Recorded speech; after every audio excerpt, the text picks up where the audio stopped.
In 1945, British and American pilots had rained death and destruction on Germany. Now, in 1948, they were flying again to Berlin.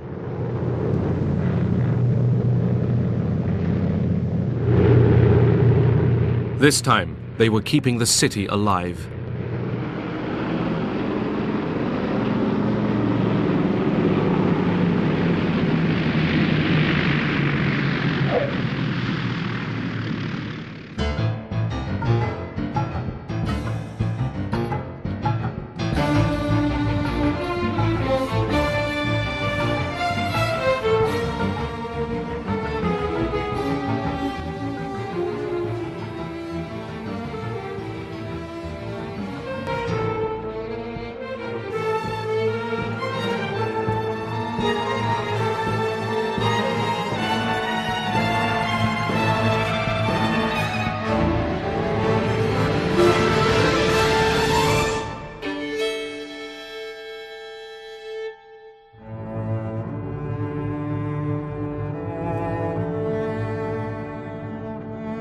Berliners were a beaten people in 1945.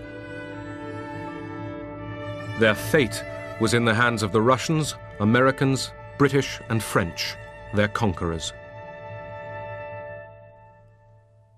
Germany was divided into 4 occupation zones: Soviet, American, British and French.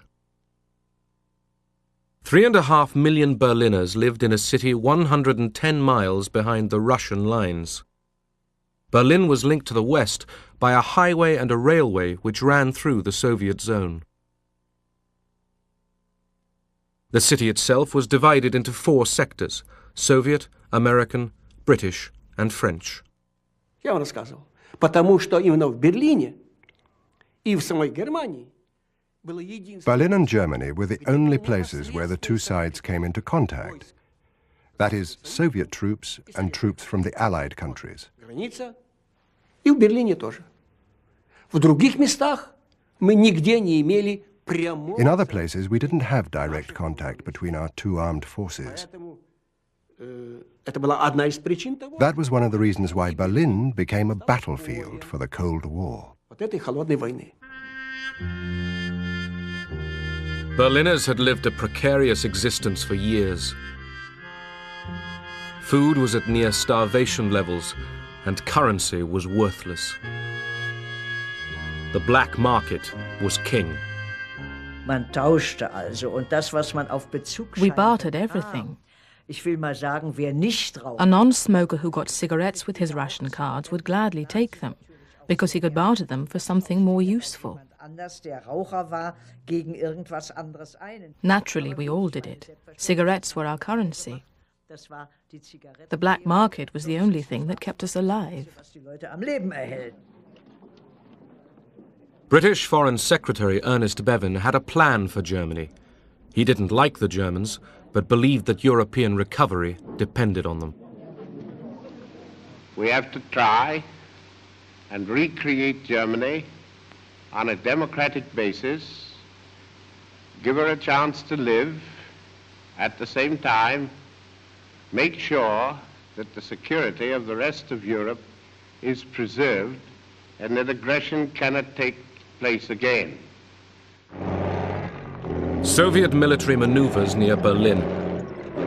By 1948, the honeymoon among the Allies was long over. The Soviets wanted a weak Germany under 4-power control. America, Britain and France were secretly planning a new German state in their occupation zones. Spies told the Soviet military governor, Marshal Vasily Sokolovsky, about the plan. Он нас собрал всех и сказал, что прочел нам данные. He gathered all of us together and read out an intelligence report. Данные разведки показали, что в Лондоне совершился. The report stated that a secret conference about Germany was held in London. He read out everything that was discussed in London. Sir Brian Robertson, the British military governor, and his American counterpart, General Lucius D. Clay, had to implement the Western plans. General Clay was the hardest working man I've ever encountered, no vacation.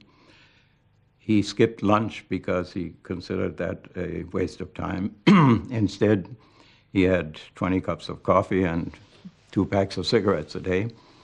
What impressed me particularly was his fantastic ability to absorb difficult questions that were quite outside of the framework of his experience. After all, he was a professional soldier. The Allied Control Council met regularly in Berlin. Usually, as here, the proceedings followed a well-worn path. The American General Clay and his Western partners exchanged routine information with their Soviet counterparts. But on March 20th, 1948, Sokolovsky wanted more. He spoke in a very tactful and polite fashion, in a very restrained way. He said, "Could you please fill us in? Tell us what happened at the meeting in London." Clay replied that they weren't going to look into it. Sokolovsky then asked what was the point of having a control council if they were not going to tell us what went on in London, and if they kept secret from us the various issues concerning Germany. Have we or haven't we got a control council? The Russian just stood up, and he had about 5 or 6 of them on the left and the right of them, and they just walked out, which was not called for, because when they closed the meeting, it was always done in a professional manner. And the general just told everybody to stay put, because the meeting wasn't over.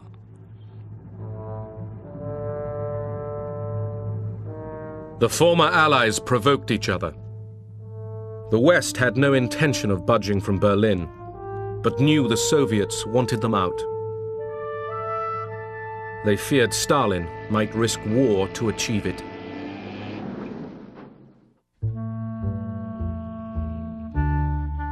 The Western Allies planned a currency reform in their zones. It would wipe out black market profiteers by making old currency valueless, and it would tie Germans to the West. The Russians weren't told.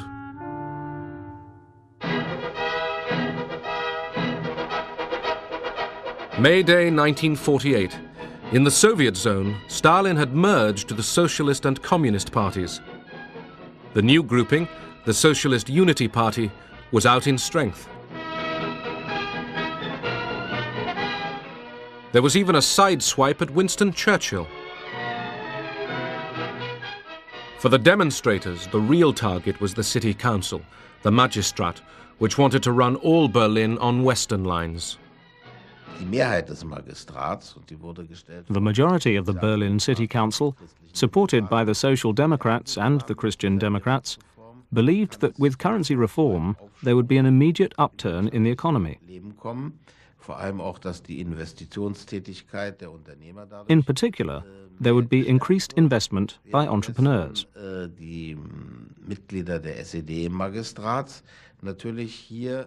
On the other hand, the Socialist Unity Party councillors saw it as a threat to the still incomplete nationalization of property which had belonged to the big companies, to war criminals, and to Nazi Party members.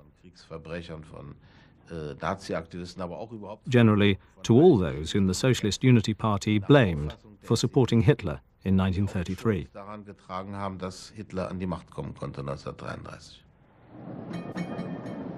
The stage was set for confrontation between the Socialist Unity Party and their pro-Western opponents. These were led by Ernst Reuter, whose family had once been forced to flee from Hitler. His election as mayor of all Berlin had been vetoed by the Russians. Es allen klar wurde, dass der kommunistische Diktaturwille jedes Mittel benutzen wird, seine Macht im Schatten des russischen Imperialismus aufzurichten, da haben wir in Berlin. It was a very tense atmosphere again, full of possibilities that the Russians would try to enforce their power in that part of the country, in the city of Berlin, of course, that maybe the family again would have to flee from dictatorship. West Germans lined up for their new money, the Deutschmark. Each person could exchange 40 marks and only 40 marks. All other old money was worthless. The Soviets retaliated by issuing their own new currency, which they insisted would include all of Berlin. Currency and political power were synonymous at that time. And therefore it was so important that the Western currency, the D-Mark, had to be introduced into West Berlin and not the Eastern German currency. General Clay and the Western Allies were persuaded by Ernst Reuter to issue the new Deutschmark in West Berlin. The new Deutschmark, stamped with a B for Berlin, was introduced in the western sectors on June the 23rd. There were now two currencies in the city. Berliners discovered that the Western D-marks were worth more.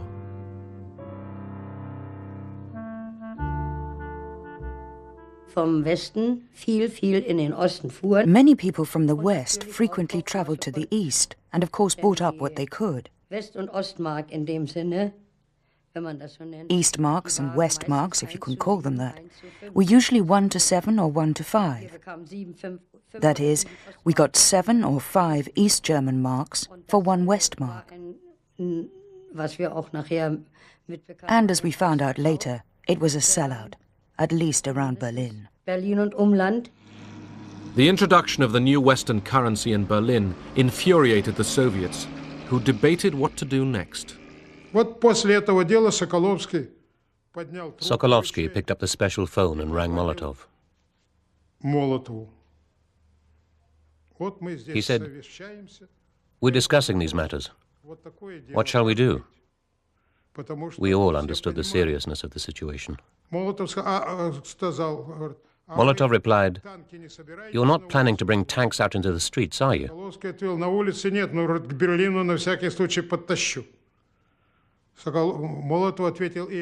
Sokolovsky said, "No, not in the streets, but I'll move them closer to Berlin."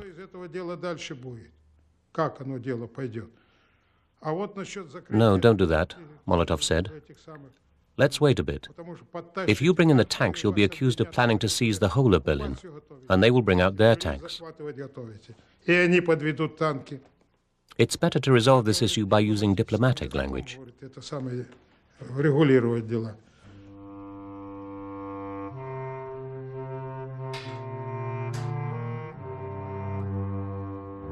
The Soviets blocked all major road, rail and canal links between West Berlin and Western Germany. They made no concerted effort to seal every route, but delivery of the 12,000 tons of food and coal normally supplied by the West to Berlin every day was now impossible. The Soviets cut electricity supplies to factories and offices. West Berliners could do little. Their only large power station had been dismantled for reparations by the Soviets in 1945.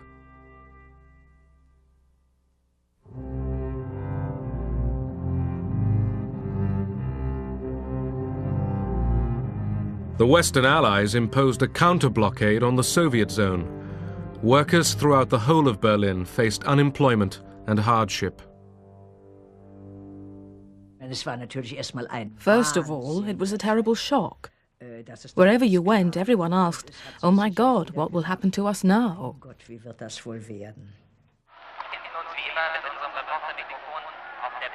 Stalin's purpose was clear: to force the Western Allies to change their policies or quit Berlin. In 1945, the Western Allies had made a written agreement with the Soviets. planes could fly along 3 air corridors 20 miles wide to 2 Berlin airfields, Tempelhof and Gatow. Seaplanes could also set down on Lake Havel. The British responded to the challenge. They planned an airlift. Foreign Secretary Bevin put his weight behind the idea. The physical suffering of 2.5 million people in Berlin to try and influence the Allies, the Western powers, in their treatment of the Germans, and to try to force us out, is one which we are unable to accept. General Clay, the American commander, didn't believe an airlift would work. He had wanted to test Soviet resolve by running an armed convoy through the blockade. Reluctantly, he agreed to pursue the airlift idea with Ernst Reuter. Clay said that this would mean extreme hardship and how little we could bring in at first. And he asked Reuter point blank, do you think the Berliners will be able to take it? Reuter quietly replied, you take care of the airlift, I'll take care of the Berliners. And Clay said that was good enough. He called up General LeMay and said, General, we're going to haul coal into Berlin. Coal? General LeMay said. He said, yeah, we're going to keep this city alive. The Berlin airlift began at the end of June. The Americans called it Operation Vittles. The British, Plane Fare. The airlift had to deliver 2,000 tons of supplies a day. Without it, West Berliners couldn't survive. They had coal for only 45 days and food for only 36.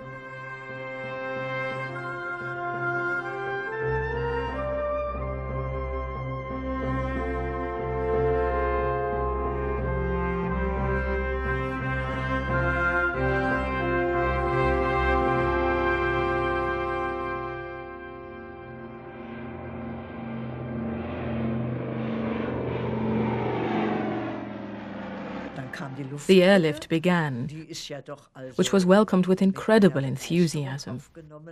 People had such confidence in it. It was really remarkable.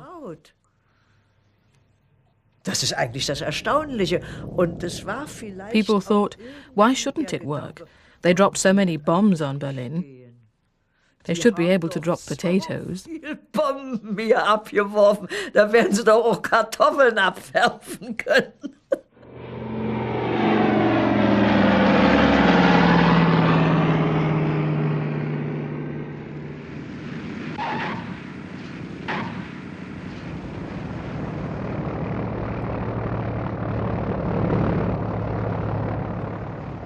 Thousands of Berliners found jobs and one hot meal a day working for the airlift. We were divided into work gangs, supervised by an American overseer. Each gang was ordered one by one to the planes as they came in.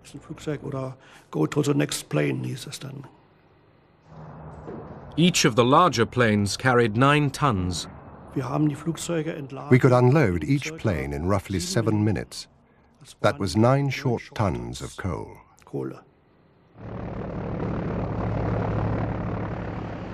The British hired civilian operators. There weren't many people in England that had any aeroplanes, but I was very lucky at the time, inasmuch that I actually owned 12 converted Halifax bombers. The government came along and said, look, can we do something with these aeroplanes? And I said, of course. But remember, we all thought that the Berlin airlift was only going to last 2 or 3 weeks, or there would have been a war.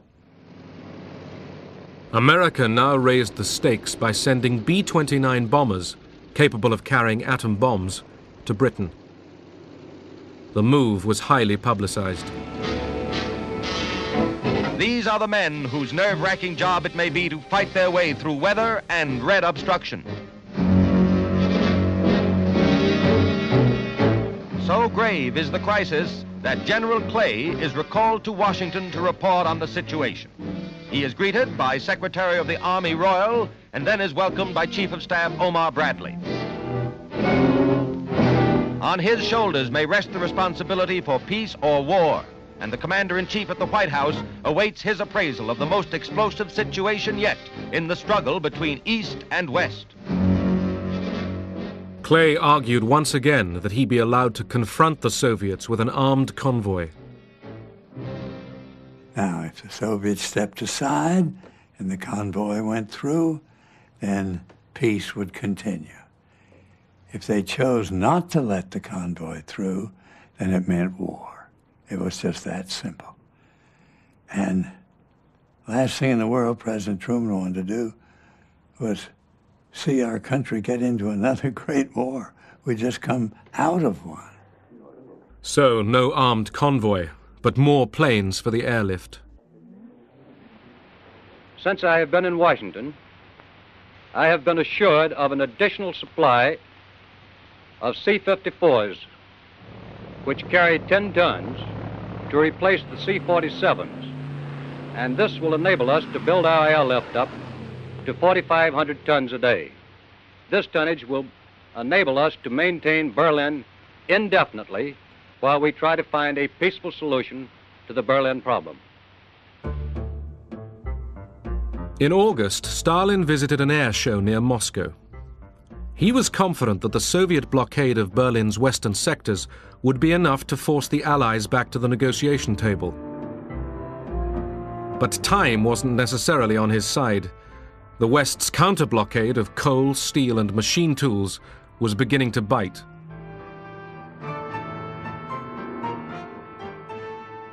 When Western diplomats asked for talks, he agreed. И Сталин был, надо сказать, очень спокойный. Stalin was very calm. He smoked. He didn't walk about like he usually did. Не сидел на месте, когда вел беседу, а ходил так все за столом в твоих таких кошачьих такой. Normally, he would pace around like a cat in his soft boots. But this time, he stayed seated. Но никаких у него тоже не было, ни записок, ничего. He had no notes next to him. Вот, он сказал, что вопрос, конечно, He said, the question is very important from an economic point of view. даже не в этом. But this is not the most important issue. Вот мы What is more important are the decisions you have taken in London. отменены или же We insist that you should revoke these decisions, or at least postpone their implementation until we get together again to discuss the question of Germany. не обсудим германский вопрос. He saw that Germany was going to be divided with a strong Western Germany, supported by America in the West, and anyway being 3/4 of the total part of Germany, which would become an independent country, and he wanted to stop that. In Berlin, the Western Allies and the Soviets returned to the negotiating table. The Russians demanded the withdrawal of the Western Deutschmark from the city. They also applied pressure in the air corridors. There's plenty of provocation. They used to carry out aerial maneuvers in the corridor or right alongside it. They'd be above you because we had a maximum altitude. And they go off firing military equipment, being buzzed and all that sort of thing. We come up and if a yak had come head on with you, right nose to nose, and the last minute would peel off, or come up behind you so you couldn't see him and then come up over the wing. But they didn't shoot.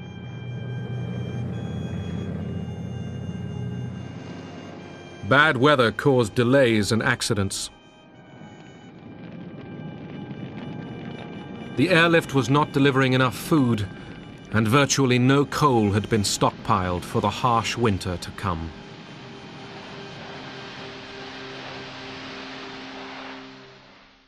Mein Berlin, du kannst nicht untergehen. Du wirst genauso schön wie einst erstehen, wenn die Lichter wieder glühen.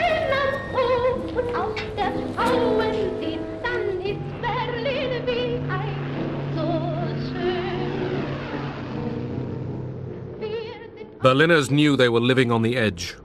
Electricity came on for only 4 hours a day. Es gibt kaum eine Stadt, die solchen Lebenswillen hat, drum kann Berlin nie untergehen. Wir haben dann teilweise We did the washing at night. Because I had a small baby, I had to boil the nappies and do the cooking. Windeln abgekocht und so weiter. If we didn't have an electric iron, then we'd go to a neighbour and do the ironing together. It's always the same in bad times. People stick together through thick and thin. The Soviet blockade didn't prevent West Berliners from moving about freely within the city. The eastern sector behind the Brandenburg Gate could be very enticing. I often went across into East Berlin. If you wanted to go out, you had to go into the eastern sector. There were dance halls, there was music, there was electric lighting. The rooms were heated and normal peacetime conditions prevailed.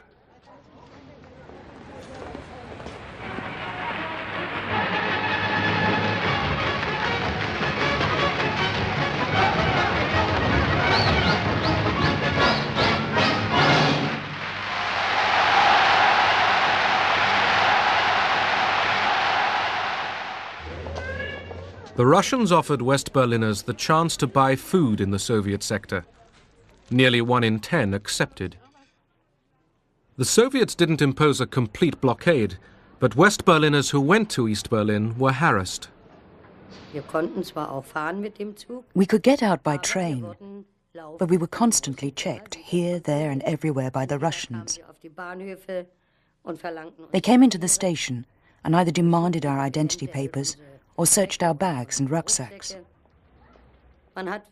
You had the feeling that if a Russian didn't like the look of a German, he would take him away. Tension among the former wartime allies was increasing. The city was splitting apart.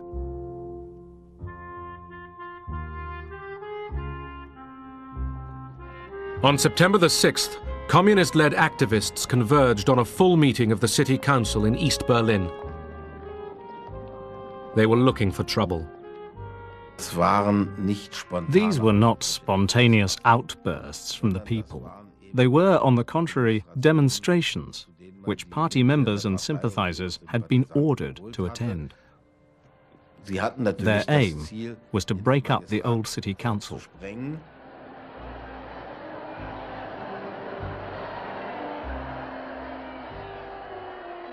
We wanted to begin the session, but Speaker Zur couldn't get it started because communist gangs had made it their business to be there.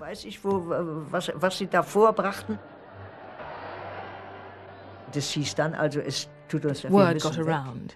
We couldn't work there. Some people had already been beaten up, so we had to leave. Councillors driven out of the city hall met in the safety of West Berlin. With them was Ernst Reuter, who now appealed to all Berliners to gather at the Reichstag to protest. RIAS, radio in the American sector, spread the news. Because of the lack of electrical power, we had loudspeaker wagons going through the streets giving the news several times a day. They had a fine actor make a tape. Berliner und Berlinerinnen, Ihre Stadt ist in Gefahr, your city is in danger. The people came. Hundreds of thousands of them came. Das war eine Atmosphäre des Zusammenhalts. This was a show of unity by the people of Berlin. There was nothing else in our heads but the thought, we stand united. We are against the Russians and we support the Western Allies. Nearly 300,000 Berliners, many from the east, assembled at the Reichstag. The view of the Berlin politicians, there was a possibility that the Western Allies might be ready to come to to a compromise with the Russians, which would be a detrimental compromise for Germany. They rallied that meeting to demonstrate that the population of Berlin was decided to stand for their freedom and for democracy.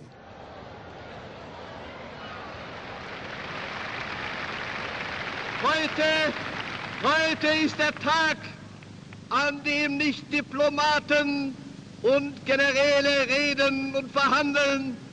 Heute ist der Tag, wo das Volk von Berlin seine Stimme erhebt. Ihr Völker in Amerika, in England, in Frankreich, in Italien, schaut auf diese Stadt und erkennt, dass ihr diese Stadt und dieses Volk nicht preisgeben dürft, nicht preisgeben könnt.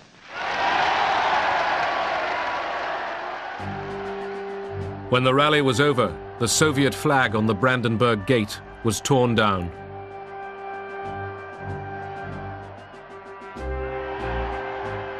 East Sector police and Soviet soldiers opened fire. 12 people were injured. One young Berliner was killed.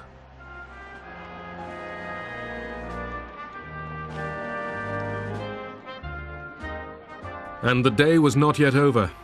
A delegation went to the Allied Control Council, where they feared a deal with Stalin to withdraw the Western D-Mark from Berlin was being hatched. The Allies got the message. The D-Mark stayed. Rhine-Main field was busier than ever this week as airlift traffic was suddenly bolstered by fresh squadrons. Here a group of valiant young pilots talk over the day's operations. Mensch, bei dem Wetter willst du starten? Na klar, Mensch, die Berliner warten auf mir. The blockade and the airlift went on. We flew everything. I mean, medical supplies, newsprint, but the coal was the biggest thing, and it was the biggest problem, too. The coal dust would seep in on the floors and the control cables, make it difficult to control the airplane. So we flew with our escape hatches out in the back to suck out the dust. Big Easy 6-4, I have you in contact over the Tempelhof range. If you'll pick up a heading now to get you over the Planter Beacon, coming down very nicely. Now you're starting to go a little bit above your glide path. Every 45 seconds, airplanes from the west came over Kleinmachnow, over the High Party Academy, in order to land in Tempelhof. 268 degrees. You are now 1.5 miles from touchdown. You're approaching the trees and buildings. You're now on course, and you're now on your glide path. Very nice. We were sitting around, the teachers of the history department and of others. I said, the Americans understand historical materialism better than we. And so we're looking at historical materialism better than we. Yeah, they understand that you have to have a basis of food and help before you can begin party education. The Americans understand historical materialism.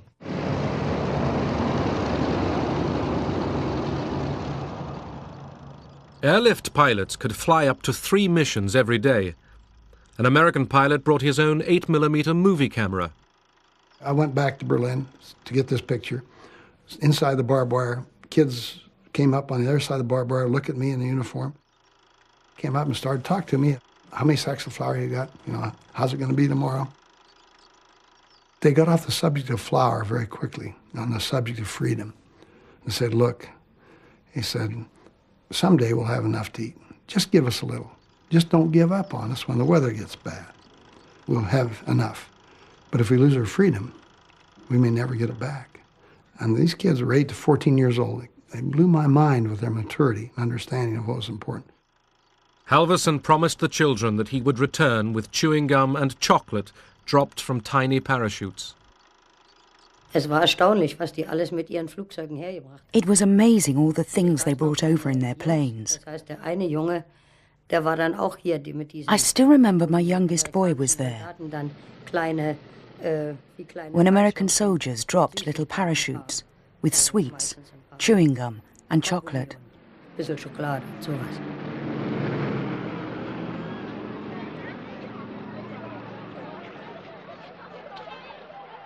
Word of Halverson, the candy bomber, spread quickly.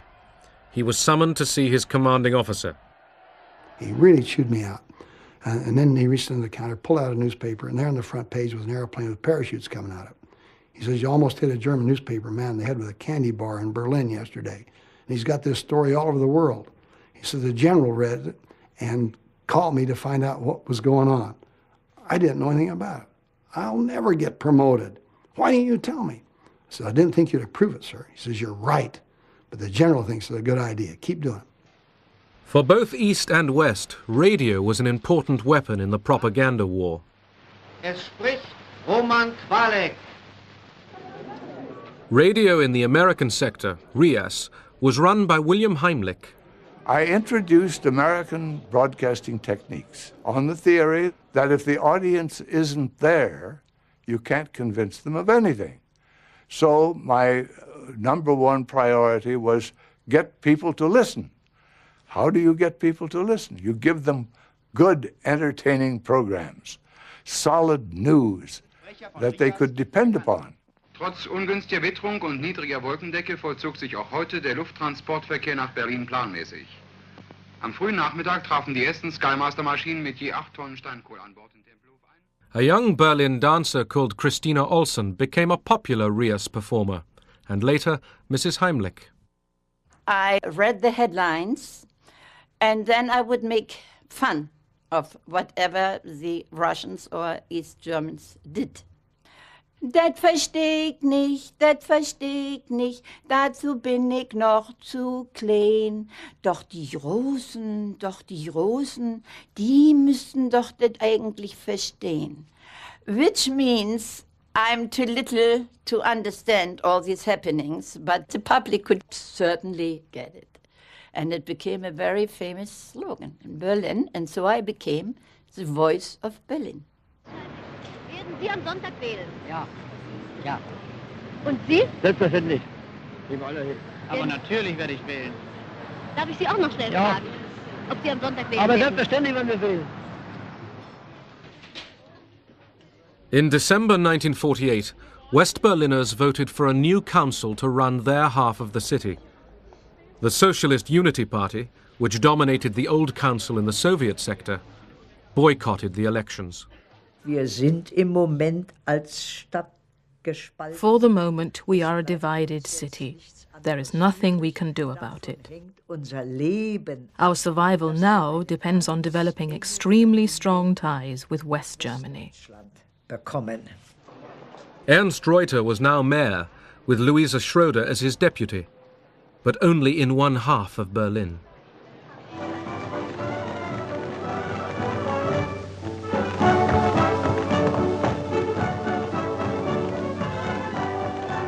For the American garrison in Berlin and for General Clay, Christmas entertainment was provided by Bob Hope and by the great Tin Pan Alley composer Irving Berlin. No, you've got the name wrong. It's Irving Jones. Irving Jones? Yes, I changed it. Anything over here named Berlin, they cut up into sectors.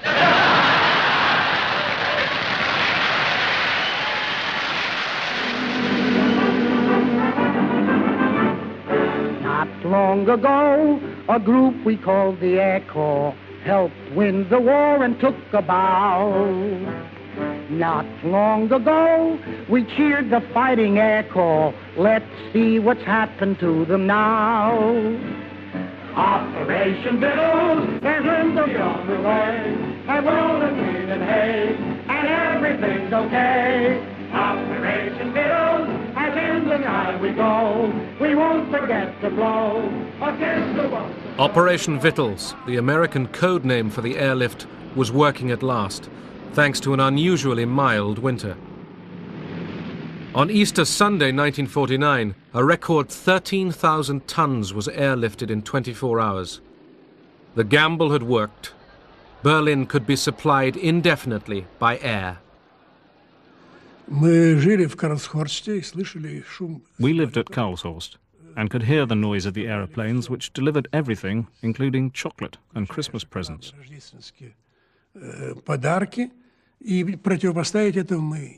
We couldn't match it.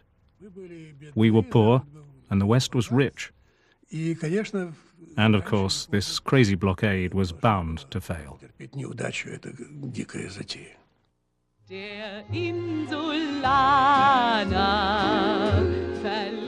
The Soviets had failed to drive the British, Americans and French out of Berlin. The Allied counter-blockade was hurting the Soviet zone.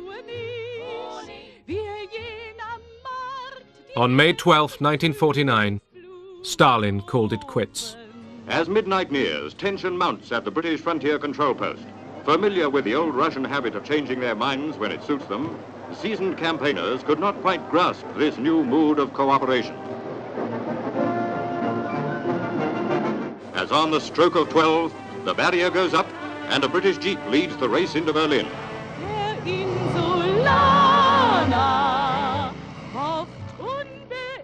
Many people thought the ending of the Berlin blockade meant an end to the Cold War.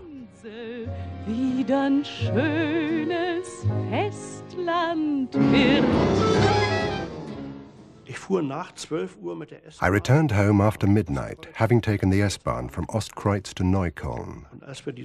When we crossed the boundary between the two sectors, everything was bathed in light. It was like a dream. Freude. Weiter nichts. Sheer joy. Nothing else. We had done it.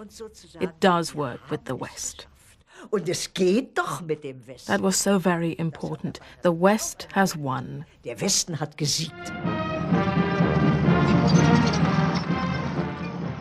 It was General Clay's time to go back home.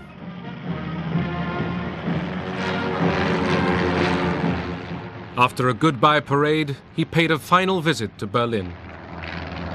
So then he asked me to go with him to the final farewell ceremony at City Hall, and Adenauer and all the top German officials had been flown in. That was a very impressive farewell ceremony, and as so often, nobody had thought of providing a separate microphone for the interpreter. This happened to me time and again, which meant I had to lean over practically cheek to General Clay to speak into the microphones. And in the strong light, I could see that there were tears in his eyes. I shall not use the English word goodbye, but rather try to say to you, Auf Wiedersehen.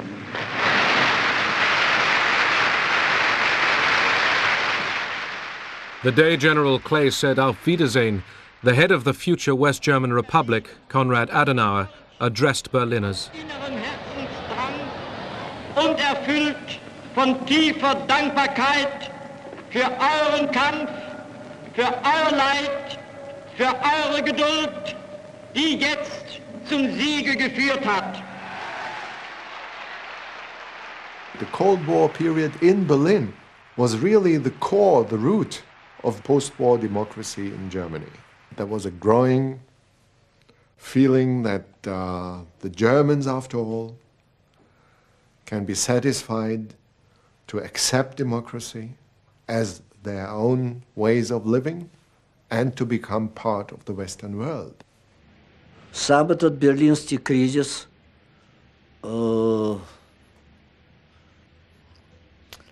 привел, конечно... The Berlin crisis, on reflection, resulted in a division of Europe. The government in West Germany was created, and 2 weeks later, on our side, the German Democratic Republic was born. That division went right across Germany. In April 1949, British Foreign Secretary Bevin's dream of a strategic alliance between Western Europe and North America came true with the signing of the North Atlantic Treaty. The overall success of the Berlin Airlift was, first of all, it persuaded a lot of very frightened people throughout Europe that they had to come into the Atlantic Alliance, which provided the security for the general feeling that we are safe in spite of these very much larger Russian forces which were next door.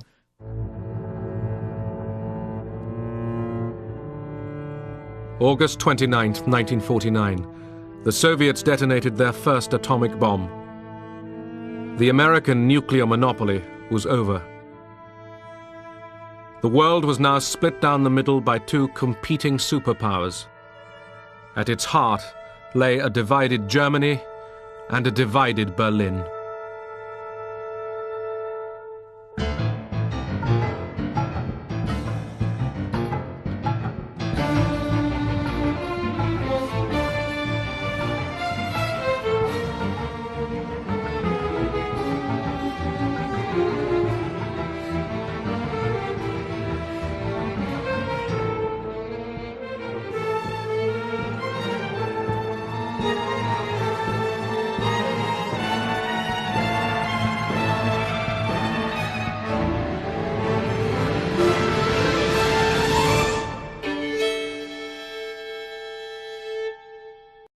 He gathered all of us together and read out an intelligence report. The report stated that a secret conference about Germany was held in London. He read out everything that was discussed in London. Sir Brian Robertson, the British military governor, and his American counterpart, General Lucius D. Clay, had to implement the Western plans. General Clay was the hardest working man I've ever encountered, no vacation. He skipped lunch because he considered that a waste of time. Instead, he had 20 cups of coffee and 2 packs of cigarettes a day. What impressed me particularly was his fantastic ability to absorb difficult questions that were quite outside of the framework of his experience. After all, he was a professional soldier. The Allied Control Council met regularly in Berlin. Usually, as here, the proceedings followed a well-worn path. The American kept us alive. British Foreign Secretary Ernest Bevin had a plan for Germany. He didn't like the Germans, but believed that European recovery depended on them. We have to try and recreate Germany on a democratic basis, give her a chance to live, at the same time make sure that the security of the rest of Europe is preserved and that aggression cannot take place again. Soviet military maneuvers near Berlin. By 1948, the honeymoon among the Allies was long over. The Soviets wanted a weak Germany under four-power control. America, Britain, and France were secretly planning a new German state in their occupation zones.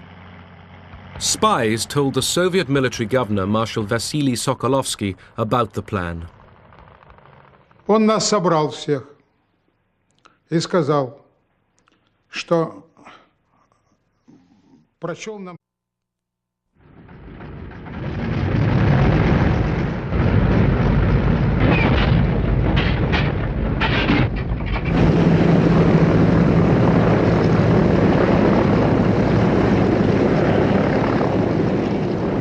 In 1945, British and American pilots had rained death and destruction on Germany. Now, in 1948, they were flying again to Berlin.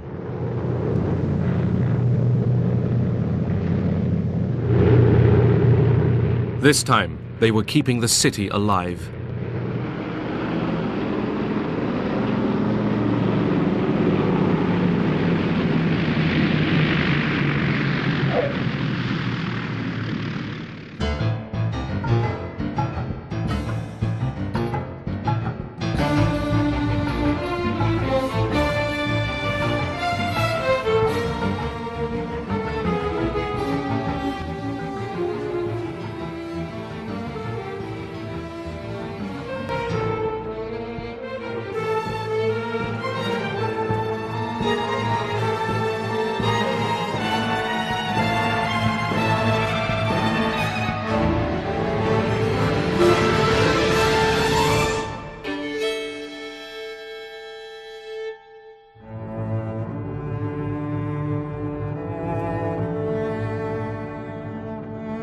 Berliners were a beaten people in 1945.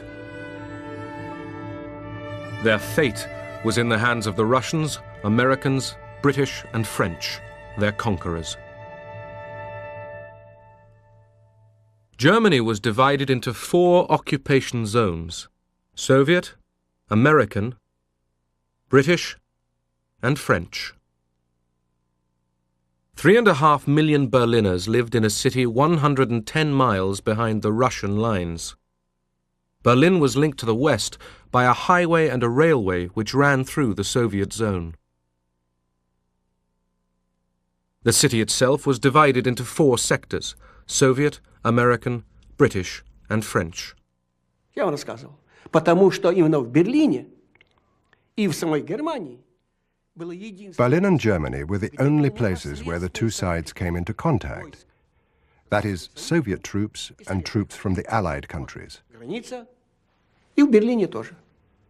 В других местах мы нигде не имели прямого. In other places, we didn't have direct contact between our two armed forces.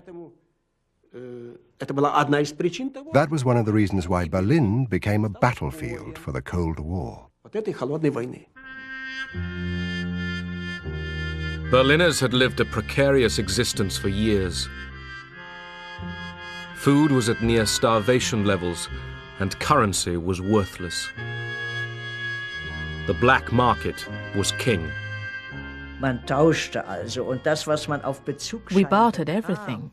Ich will mal sagen, wer nicht raucht. A non-smoker who got cigarettes with his ration cards would gladly take them, because he could barter them for something more useful. Der Raucher war gegen irgendwas anderes ein. Naturally, we all did it. Cigarettes were our currency. The black market was the only thing that